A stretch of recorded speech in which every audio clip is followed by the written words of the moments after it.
People in America were hung from trees, and some were slowly burned alive, and school children were let out on their lunch break to watch. And observers took fingers and toes as souvenirs. This is history. This is not Black history. This is not white history. It is American history. It is our history. Now, white people, you and I do not need to feel responsible for what happened, even if our direct ancestors did it. That is their responsibility, and they are dead. We cannot make amends for what they did. Most of them wouldn't want us to anyway. We do not need to apologize for their behavior. They did it. But let me ask you this. How do you feel when someone hides the truth from you because they think you'll cause problems if you find out? What if I told you that stories like these were kept from you as a white person so that you wouldn't get emotional, so that you wouldn't cause trouble? Your Black neighbors already know these stories. If they weren't told in their own schools, they heard it from their parents or their grandparents or their neighbors. You weren't told because they wanted to keep you quiet. How does that make you feel? We are not responsible for what all those dead people did.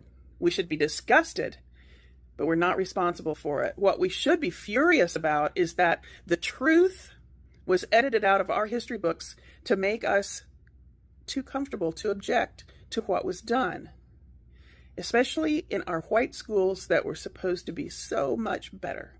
They didn't teach us the truth about racism in America because they didn't want us to do anything about it. They didn't want us to protest or vote for change, because while plenty of white people are racist as hell, the people in power knew that some of us would ask too many questions and make too much noise. So they fed us the lie that slavery ended with the Civil War, that reparations were handled, that the civil rights movement tied it all up with a pretty bow. They told us not to worry our pretty little heads about it. And then they said that today's Black people are just ungrateful. Look at all this great country has given them, and this is how they repay us? We are not responsible for what anyone did 60 years ago. But America, we are responsible for making sure everyone knows what the fuck they did. We are responsible for telling the truth. White people have the right to be pissed off when the facts call for it. Shielding us from the facts so that we don't get upset should make us furious. I am pissed off. You can be pissed off too. You deserve the truth, the whole truth, nothing but the truth. One share shows you care and refuse to be lied to. Please comment if you'd be interested in subscribing to a blog I'm forming to... Can somebody please tell me how to help? People are being kidnapped off the street. I'm protesting, I'm writing letters, I'm making phone calls, I'm making content, I'm reposting content. I don't know what else to do to help. White indentured servants had contracts, and they had a shot at freedom after 4 to 7 years usually. When their time was up, they often got land or goods to help them start fresh. Black Africans were enslaved for life, and to ensure that they stayed that way, the colonists made laws about it. If your mama was a slave, you were a slave, your kids were slaves. There really wasn't a way out. But that was the plan all along, because think of the business aspects of it. Once you bought a person, you never had to buy them again. You never had to pay them except to keep them fed well enough that they didn't die. And you could breed them. It's disgusting. To make people feel okay about all this, language became peppered with things like, they're childlike and they need our guidance. Does that ring a bell with anything you might hear today? Like, they just need more discipline at home. They need stronger role models. It's all victim blaming, dog whistles, gaslighting, and it's still part of the culture. And it carries down from way the hell back then. The colonists passed laws to make sure slaves did not learn to read because an educated slave was bad for business. Fast forward to Reagan's trickle-down economics theory. That never worked when it came to wealth. The rich just hoarded their money. But racism trickles. It always has. And it can be so effective that white people don't recognize it as racism because we aren't looking for it. We're too comfortable. Get curious and follow for episode 3, When Race Became Law, the Unnatural Birth of Whiteness. I've never owned anyone. My neighbors, as far as I know, have never been owned by anyone. But the people who say we don't owe any reparations for the Civil War are ignoring something really huge. Or maybe they just don't know. Some people already got reparations. White people. White enslavers were paid for losing their human property. The actual people who were raped, tortured, whipped, and sold, and worse, were promised land to get a fresh start after the war, but they got nothing. When slavery was abolished, Congress paid nearly $1 million, which is 30 million in today's bucks, to white enslavers as compensation for losing their property in a war they lost. If a freed person didn't hit the road fast enough, they risked being re-enslaved under new laws that were just workarounds for all these white people losing their slaves. After the Civil War ended, Union General Sherman set aside 400,000 acres of confiscated Confederate land for black families to start new lives on. Up to 40 acres each.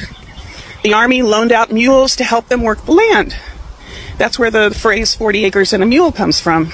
Black people were already working some of this land when Lincoln was assassinated and Andrew Johnson became president. Well, Johnson reversed the order. He gave the land back to the same Confederates who had just tried to destroy the country. The freed people were evicted. So they made all these things into crimes that were non-crimes. They were things like, if a black person didn't have a job, that was a crime. If a black person couldn't prove that they had a job, that was a crime. You could get arrested for that and a lot of other ridiculous things. But once you were in jail, you could be leased out as labor for private profit. This system of convict leasing allowed white landowners and businesses to replace slavery with something just as violent, just as profitable as slavery. No wonder there are still Confederate flags all across the South. Even after slavery was abolished, black Americans were not safe. Public lynchings became a regular threat. They were a form of terror used to keep free people in their place. They were planned events announced in advance so everybody could attend. They were held in broad daylight. White families brought their children to watch black people being hanged, tortured, brutally murdered. It was a festival. People sold food. There were postcards made. People could buy postcards of the mutilated bodies hanging from trees and mail them in the mail or keep them as souvenirs. This country took care of Civil War criminals and punished the ones the war was supposed to free. And there was a lot more abuse I just can't fit into this video. Next time I'm going to talk about the stuff that happened in relation to the Great Depression and World War II. And then after that, I'll have one on civil rights, the era when I was growing up, how it all ties in to the racism that is part and parcel of our grand land today. White people, you especially need to get curious. Join me in this research, and you'll find that people are willing and able to come in with their education and their experience to help you learn. You just have to be open to it. We need to be willing to be uncomfortable.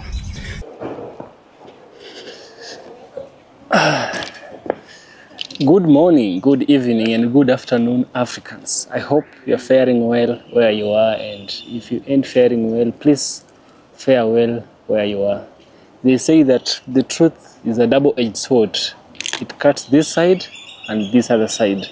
That is the truth to you. How many are always willing to take the bitter truth as it is? Not so many can adhere to it. Some words such as euthanism, neutralize, unalive were invented to cut away the bitterness and the sharpness of the truth. In this way, we mean extreme things by using simpler words. But in today's video, this is a different one. We have a white American lady who has come up front, and she is confronting the racism. She is confronting her people about the atrocities that they have done to the black people. And so many white people have been enraged by the truth. Remember, the truth is a double-edged sword. It cuts both sides, right? Black people have come up front and said, people like her come so many, but we don't expect any change. I say we need more of such a white lady to come up front, to speak to us, to speak to the community as well. And so even though we might not have a cleared or 0% racism, but it will have reduced. It will have reduced because the human character is like a crooked wood and nothing straight can be made out of it. But the only thing which can be done is for the stick to be made straighter. It can't be perfect, but each day, each time, we can struggle to make it perfecter. That is my thought. Now I want us to dive in, listen to the lady and some other people speaking. I shall get back where we shall also have a deep, critical analysis. Let's dive in. This is going to be a series about how America got to the point where we thought it was fine and dandy to have a president who's a white supremacist.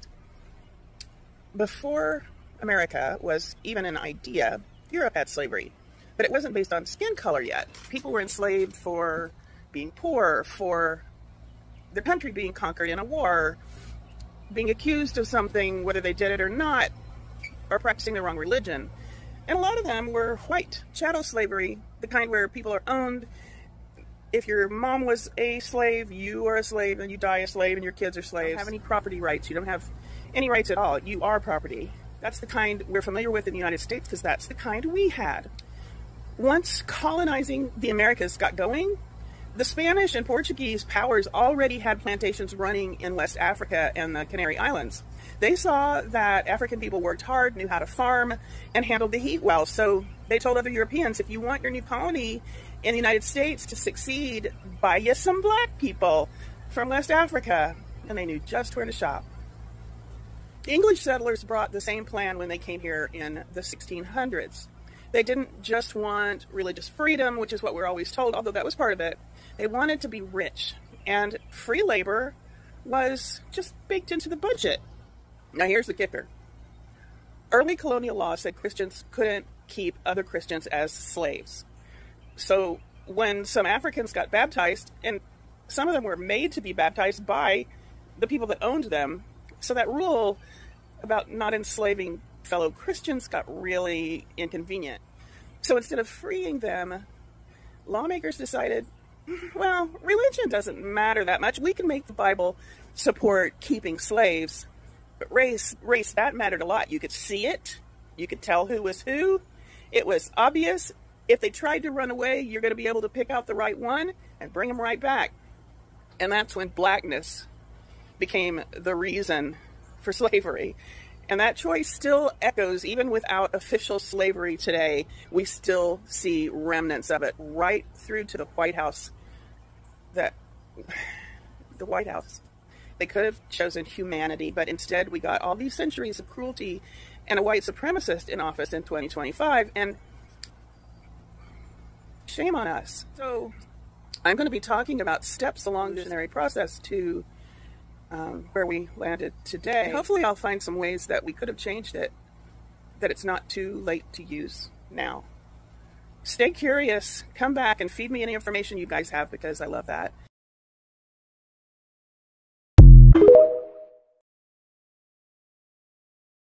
It was 1607 when English settlers were sent by the Virginia Company of England to found Jamestown in Virginia, the first colony in the Americas. The goal of the Virginia Company was to get rich. The settlers had their own agendas like religious freedom and escaping tyranny, but the Virginia Company was their ride. 12 years later, in 1619, the first ship carrying African slaves got there. That was no coincidence. That was 1600's prime delivery, a gift from the Virginia Company. They had been watching Spain and Portugal profit from enslaved Africans for many years, since the 1400s, and they swiped their business model. They also used indentured servants. Some of my ancestors were indentured servants. But there's some disagreement about whether the African slaves were originally indentured, but it didn't really matter because they ended up being chattel. White indentured servants had contracts, and they had a shot at freedom after 4 to 7 years usually. When their time was up, they often got land or goods to help them start fresh. Black Africans were enslaved for life, and to ensure that they stayed that way, the colonists made laws about it. If your mama was a slave, you were a slave, your kids were slaves. There really wasn't a way out. But that was the plan all along, because think of the business aspects of it. Once you bought a person, you never had to buy them again. You never had to pay them except to keep them fed well enough that they didn't die, and you could breed them. It's disgusting. To make people feel okay about all this, language became peppered with things like, they're childlike and they need our guidance. Does that ring a bell with anything you might hear today? Like, they just need more discipline at home. They need stronger role models. It's all victim blaming, dog whistles, gaslighting, and it's still part of the culture. And it carries down from way the hell back then. The colonists passed laws to make sure slaves did not learn to read because an educated slave was bad for business. Fast forward to Reagan's trickle-down economics theory. That never worked when it came to wealth. The rich just hoarded their money. But racism trickles. It always has. And it can be so effective that white people don't recognize it as racism because we aren't looking for it. We're too comfortable. Get curious and follow for episode 3, when race became law, the unnatural birth. It was a war to end slavery. Confederate landowners knew that poor whites had more in common with enslaved black people than with rich planters, and they would team up together against the planters, and that was most inconvenient. So instead of allowing this unity between the enslaved and the poor white people, they fed the poor white people a line. And that line was, you may be poor, but at least you're white. And you know the language they used. Big announcement here. The North was not perfect. While tens of thousands of black men enlisted to fight for their own freedom, the Union paid them more than half of what white soldiers made. White Union soldiers made $13 a month. Black Union soldiers made $10 a month. But $3 was automatically taken out of their monthly pay to cover uniforms. Uniforms that the white soldiers got for free. That left the black soldiers with $7 a month compared to the $13 a month the white dudes got. Well, the men of the 54th Massachusetts Regiment served for over a year without pay in protest of being discriminated against to do the same work in the same war, presumably for the same reason as the white guys. They protested and protested, and eventually Congress fixed it after years of this protesting. But even then, get this was a war being fought, presumably they wanted to free the slaves. Well, get this. If a black soldier had been enslaved at the start of the war, they did not get a thin dime, even much later when they finally paid up for the differences in the pay that they were supposed to get. They didn't get any correction to their pay. Only black soldiers who had already been free before the war were able to collect that money. The North won the war, right? And everything was equal after that, right? Just like they taught us in school, right? Right? Not so fast. So the leaders from the North who won the war and the leaders from the South who lost the war had to sit down across the table from each other and decide, well, what does this all mean? So they said, well, we've got to do something that'll make peace, but, you know, golly, it will be really hard to make it fair for everyone. Maybe we should just worry about the white people. And that's what they did. Black rights were just too inconvenient. White people, your black neighbors know this shit.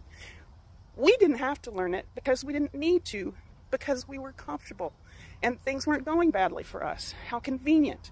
And now we have Trump because we were not paying attention. Get curious. Next time, in part 6, I'll be talking about reparations. In the early American colonies, black and white people worked and lived side by side, doing the same kinds of work, living in the same places. They became friends. Some of them married, some had families. Race wasn't the first thing on their minds yet. They had to survive first. But when some of these white and black friends escaped and ran away together, that was a problem for rich white guys. And it was an even bigger problem when these poor people teamed up and launched rebellions against the rich white guys. The rich white guys wondered how they could split these poor folks up. They were too much of a pain in the ass when they were together. The rich white guys couldn't exactly set poor against poor. You can't like him, he's poor. Well, I'm poor too, so that wouldn't work very easily. So they had to come up with another plan. And of course, it was skin color and ethnicity.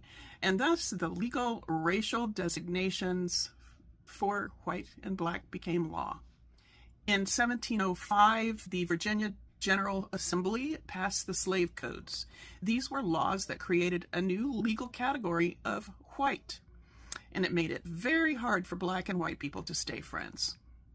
With these new laws, poor white men still didn't have any money, they still didn't have any land, any stuff, but now they had privilege, and black people didn't get any. The code said white guys could not be slaves, but of course that courtesy was not extended to black people.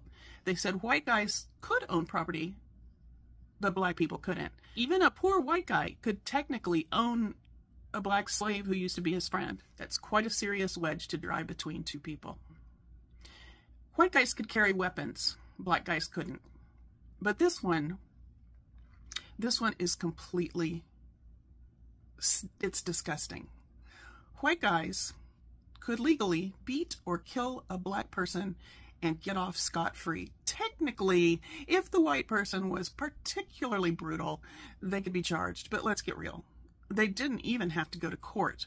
All they had to do was say the black guy was being punished for something. And my friends, that is still happening today. A black guy sits in his car waiting for his kid to get out of school or reading a book, and he gets shot to death by a white police officer. All the officer has to do is say, I thought he had a gun, or, oh, he's stealing drugs, and they're acquitted. These old laws, they're not in place anymore, but they made a social condition where poor white people could think of themselves as better than poor black people. And it was by law. And that stopped them from teaming up together to rebel against a common oppressor, the wealthy white guys. And it turned them against each other. And that system is alive and well today. Racism in America was engineered to turn blame away from those who deserved it and onto other poor people who have no control either. This is why your MAGA neighbor cheers for Trump's policies that are stripping away their own rights, but hates immigrants who are working toward a better life, just like their great-great-great-grandpa did when they showed up on these shores. Get curious. The colonial elites knew they had a problem. Black slaves and white laborers were teaming up and fighting together against the rich white guys. So they passed those slave codes I talked about last time and gave poor whites a taste of privilege and stripped away rights from black people so that they wouldn't trust each other anymore. And then they used religion to win the trust of the people that should not have trusted them at all. The real divide was between the rich and the poor, but the rich made it between black and white so that they could keep screwing everyone over while blacks and whites were feuding with each other over a few scraps. The colonial elites wanted slaves, and they weren't about to free them just because they converted to Christianity as the Europeans did. So they made laws about making sure they stayed slaves. Nice. And with that, Christianity became their primary tool to control, divide, and conquer. White Christians were told that they were God's chosen people, that their privilege was divine, that America was theirs. Black Christians, slaves, were told to obey, that their suffering made them holy. The questioning was sin. Actually, that's what I was taught too, but it didn't stick with me. And black folks didn't buy it either. I mean, they appreciated the little comfort that came from learning how to cope with being slaves because they were slaves and they had to cope with it. They didn't have a choice. But they didn't buy that it was the whole story. They secretly built churches they called hush harbors and met at night away from the white masters. They blended African religion and Christianity. The Bible stories they focused on were about freedom, like Moses freeing the Israelites, not how to be a better slave. They preached and sang about liberation. They became religious extremists to survive. They had to be able to speak the speak of the white masters, but they needed something that fed their souls. White folks became religious extremists because it patted their egos. Fast forward to today, and now we've got two versions of Christianity. I mean, there's a billion versions of Christianity, but we've got these two that I'm going to talk about. Some black Christians locked into the fear and punishment and the need to be freed for good reason. White churches wrapped their faith around MAGA and white nationalism, and their own egos got conflated with those of the rich tricksters. They think they're part of the elite in crowd, when really they're just pointing the finger of blame in the wrong direction again. Next time, in part 5, I'll talk about Reconstruction and what was promised and how that was stolen. Stay curious. It was a war to end slavery. Confederate landowners knew that poor whites had more in common with enslaved black people than with rich planters, and they would team up together against the planters, and that was most inconvenient. So instead of allowing this unity between the enslaved and the poor white people, they fed the poor white people a line. And that line was, you may be poor, but at least you're white. And you know the language they used. Big announcement here. The North was not perfect. While tens of thousands of black men enlisted to fight for their own freedom, the Union paid them more than half of what white soldiers made. White Union soldiers made $13 a month. Black Union soldiers made $10 a month, but $3 was automatically taken out of their monthly pay to cover uniforms. Uniforms that the white soldiers got for free. That left the black soldiers with $7 a month compared to the $13 a month the white dudes got. Well, the men of the 54th Massachusetts Regiment served for over a year without pay in protest of being discriminated against to do the same work in the same war presumably for the same reason as the white guys. They protested and protested, and eventually Congress fixed it after years of this protesting. But even then, get this was a war being fought, presumably they wanted to free the slaves. Well, get this. If a black soldier had been enslaved at the start of the war, they did not get a thin dime, even much later when they finally paid up for the differences in the pay that they were supposed to get. They didn't get any correction to their pay. Only black soldiers who had already been free before the war were able to collect that money. The North won the war, right? And everything was equal after that, right? It's like they taught us in school, right? Right? Not so fast. So the leaders from the North who won the war and the leaders from the South who lost the war had to sit down across the table from each other and decide, well, what does this all mean? So they said, well, we've got to do something that'll make peace, but, you know, golly, it will be really hard to make it fair for everyone. Maybe we should just worry about the white people. That's what they did. Black rights were just too inconvenient. White people, your black neighbors know this shit. We didn't have to learn it because we didn't need to, because we were comfortable and things weren't going badly for us. How convenient. And now we have Trump because we were not paying attention. Curious. Next time, in part 6, I promised you guys that I would correct myself when I got something wrong. The first thing that I said was that chattel slavery first landed in America, in the American continents, in 1609. But actually, it was here far before that. 1502 is probably closer to the date, and I had said that that was when chattel slavery arrived in America. And that's not when chattel slavery arrived in America. It was much earlier. The second thing I want to apologize for is I used the word slave instead of enslaved people, or enslaved humans, and that was ignorance on my part. I should have known better, and that was uncool. Therefore, I apologize and will do better. And again, I appreciate all you guys for calling me out on things that I needed to be called out on.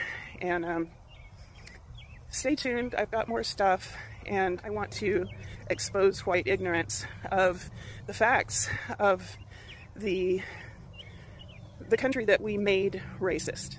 I don't have a lot else to say. Sorry, and I'm going to keep looking at all this stuff, and hopefully I will learn more and do better. To all my fellow white persons out there, get curious. Join me in this research, and let's figure out what we can do. People don't think they're racist because white people don't understand racism fundamentally. White people think that to be racist, you have to be out hate criming. You have to explicitly be saying you don't like XYZ minority group. You have to be saying you think white people are better. And this level of binary thinking is extremely comfortable for white people because most white people aren't out hate criming. Most racist people aren't out hate criming or explicitly saying they hate minority groups. It's a little bit more subtle for most racist people. Obviously, there are some people who do say that, but that is the exception, not the rule. This goes for both sides of the aisle. Like during the election, people kept saying, not everyone who voted for him is racist, but all the racist people did vote for him. Completely incorrect. Reverse that. Everyone who voted for him is racist. You cannot vote for that without being racist. However, not all racist people voted for him. And that is harmful to say because that perpetuates this narrative of like, or this trope of, I have a black friend, I can't be racist. I voted for Kamala Harris, I can't be racist. I vote for the people who support the minorities.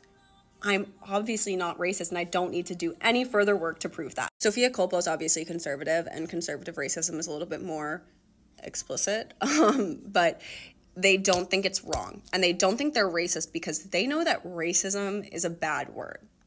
That's bad. And racism is wrong. So I'm not racist. I don't hate minority groups. I just don't think that inequality is an issue.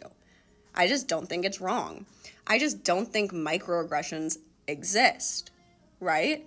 That's not racist. That's just how they frame their world, and that's comfortable for them. And if there's anything white people cannot give up, it's comfort. Do not make white people uncomfortable. Oh my God. Oh my God. And that goes for the left too. I personally have to work every single day to deconstruct systemic racism within myself, within the people around me, within the world that I exist in the context, right? And I have to be constantly thinking about that because racism is so deeply embedded in our society, in our psyches. But a lot of white people on the left don't feel the need to do that because they're doing their part. They're not voting for racism, so they're not racist. If they don't learn about microaggressions, then they don't have to acknowledge that they exist, and they don't have to call themselves or their friends out for doing them, right? If they call people out for saying the M-word, if they go, hey, don't say that, that's doing their part. It would be really uncomfortable for them to have to learn about the way that white supremacy exists in our society. And they don't want to be uncomfortable. Don't make them uncomfortable. Don't fight white supremacy. They're going to hate it. And this isn't an excuse at all, but this binary view of racism isn't helpful and it's not productive to think that like everyone who's racist knows it and says like, I hate minorities. It almost views it in the same lens that they view it. Racism is never okay on any level, but it isn't a binary thing. It's not lacking in nuance. Like there is a lot of nuance. There's no justification, but there are different types of racists. There are different understandings of racism, and to not acknowledge that does us all a disservice. Now, after clearly listening to the woman, the white woman, and the other people speak, it is quite a huge revelation. And this is the times that I call for unity of humans. Humans should come together. We should try and find the common things that bring us together. You know, they have told us many times that the differences we have are the things which brings the problem. They have told us to hate each other in our differences. But I'm here to tell you that we should love one another, we should appreciate one another, and these differences are complementary opposites that should actually bring us together and firm. That is my belief as an African, as a black person, right? It's true, we can't deny the existence of the transatlantic slave trade. We can't deny the existence of racism. We can't deny the effects of colonialism in Africa. We can't deny classism, we can't deny fascism, and also we can't deny colorism. All these things are matters and problems that have really come up front to become a challenge affecting black people in the United States of America. You understand? And also the idea that white privilege does exist is also a key thing that the woman has addressed, right? And because white privilege exists does not make you as a white person bad. No, it does not make you bad. Actually, the denial of white privilege makes you bad. The acceptance, it's a paradox. You accept it, you're good. You don't, you're bad, right? Because people are suffering, and each and every one of us has their own privileges. Somebody might be black, someone white, and so I am black, right? And I might be having some privileges that a white person does not have. Does that make me a bad person? No, I'm good. Now, when I use my privilege as a black person to come forward and try to oppress other people with my privilege, that is when it becomes a wrong thing, right? That is when it becomes a challenge to the communities around us. So I'm sitting back here and I'm thinking we should come up front and we should call and we should take the bull by the horn and abolish racism and speak out to those practitioners of racism that they are doing the wrong thing and it's not right for anyone whatsoever to be oppressive of another person just based on their skin color. That is my thought, guys. The woman was bold enough to speak the truth. We also have other women who speak the truth, such as that woman. We have Jane Elliott. Jane Elliott speaks the same of the woman, you know. We have Tim Wise speaks the same as the white woman, right? And so when we see all this, we begin to discover that we are people with whom we have a lot of commonalities, right? It is the supremacist, black supremacy, white supremacy, anything in its extreme is always poisonous. And that is the huge challenge that is being faced. I'm glad that the white woman has come up front and spoken. If you want the same, if you want to bring a change like the same way this woman is bringing, I think it does not matter how big or how small your community or you may think your effort is, it starts with that simple voice. That simple voice magnifies into a huge voice, which then becomes impactful to the masses. You first address the small one is when you can address the big one. Yes. Now that is my thought as a creator. That is my thought as a black man. That is my thought as an African. I'm looking at it in 3 ways. And also the 4th way is as a human. In the totality of reality, everything makes a sense. Yes. This is EFK Original Documentaries. You like what I do, kindly subscribe. I'll surely appreciate and see you in the next one.